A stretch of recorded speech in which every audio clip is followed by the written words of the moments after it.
Hello అండి, నమస్తే. Welcome to vanilla kitchen.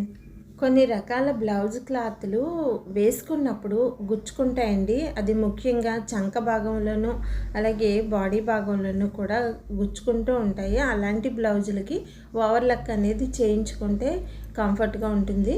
కానీ మన ఇంట్లో అందరికీ కూడా ఓవర్లక్ మిషన్స్ అనేవి ఉండవు. అలాగే వాటిని బయటికి పంపించి చేయడం కూడా వీలు పడదు. అలాంటప్పుడు మనం ఇంట్లోనే ఉన్న క్లాత్తో బ్లౌజ్ గుచ్చుకోకుండా రెడీ చేసుకోవచ్చండి. అది ఎలాగో ఈరోజు వీడియోలో చూద్దాం. ముందు బ్లౌజ్ అనేది షోల్డర్కి అతుక్కోవాలండి. షోల్డర్ భాగంలో ఎలా స్టిచ్చింగ్ అనేది చేసుకోవాలో నేను ఈ వీడియోలో క్లియర్గా చూపించాను. ఒక డాట్ అనేది మిడిల్లో పెట్టుకుని ఆ డాట్ నుండి షోల్డర్ వైపుకి పెట్టి అక్కడి నుండి ఒకవైపు స్టిచ్ చేసిన తర్వాత మరలా రెండో వైపును కూడా షోల్డర్ వైపు నుండి కుట్టేసుకోవాలి. అలా కుట్టిన తర్వాత రెండు వైపులో కూడా ఒక్కసారి ఆ చివరి నుండి ఈ చివరికి వచ్చేటట్టుగా ఒక కుట్టు అనేది లాగేసుకోవాలి. ఇలా కుట్టు వేసిన తర్వాత ఇప్పుడు చూడండి, ఒకసారి మీరు ఆ బ్లౌజ్ అనేది స్టిచ్ చేసిన దగ్గర ఫింగర్ పెట్టి చెక్ చేశారంటే అది గుచ్చుకుంటుంది అనమాట.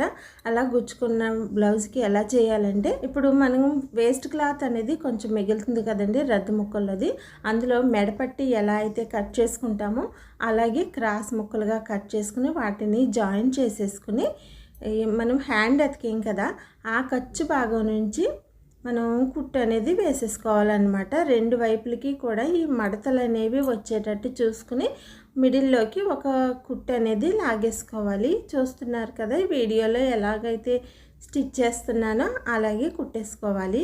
ఇది కుట్టేటప్పుడు కుట్టు అనేది మిడిల్లోకి వచ్చేలా చూసుకోండి. అలాగే మనం వేసే క్లాత్కి హ్యాండ్ ఖర్చు భాగానికి అతుక్కునేటట్టుగా కుట్టుకోవాలన్నమాట. లేదంటే 2-3 సార్లు బ్లౌజ్ వాష్ చేసిన తర్వాత అది ఊడి బయటకు వచ్చేసే అవకాశం ఉంటుంది. రెండు హ్యాండ్స్కి కూడా ఈ క్లాత్ అనేది స్టిచ్ చేసేసిన తర్వాత ఇప్పుడు హ్యాండ్ భాగంలో నుండి నడుం వైపుకి సమానంగా పట్టుకోవాలన్నమాట. రెండు చివర్లో కూడా ఎగుడు దిగుడు అనేది లేకుండా సమానంగా పట్టుకుని మనం ముందుగానే కొలతలకి డాట్స్ అనేవి పెట్టుకుంటాం కాబట్టి ఆ ప్రకారంగా ఒక స్టిచ్ అనేది హ్యాండ్ దగ్గర నుంచి నడుం వైపు వరకు కూడా చంక భాగంలో కనుక కరెక్ట్గా కొలత అనేది మీరు మార్క్ చేసుకున్నట్లయితే కనుక బ్లౌజు ఫిట్టింగ్ అనేది పర్ఫెక్ట్గా వచ్చేస్తుందండి. హ్యాండ్ నుండి నడుం వరకు కూడా ఫిట్టింగ్ బాగా వస్తుంది. అలాగే ఇప్పుడు ఖర్చు భాగం నుంచి దీనికైతే స్ట్రైట్ ముక్క తీసేసుకోవచ్చండి. క్రాస్ ముక్క అనేది అవసరం లేదు. స్ట్రైట్ ముక్క తీసుకుని హ్యాండ్ దగ్గర నుంచి నడుం వరకు కూడా హ్యాండ్కి కుట్టుకున్నట్టుగా కుట్టేసుకోవాలండి. చూసారుగా మనం బ్లౌజ్కి ఈ క్లాత్ అనేది రెండు భాగాల్లో వేసామన్నమాట. ఒకటి చంక భాగంలోను, రెండోది బాడీ ఖర్చు భాగంలో అనమాట.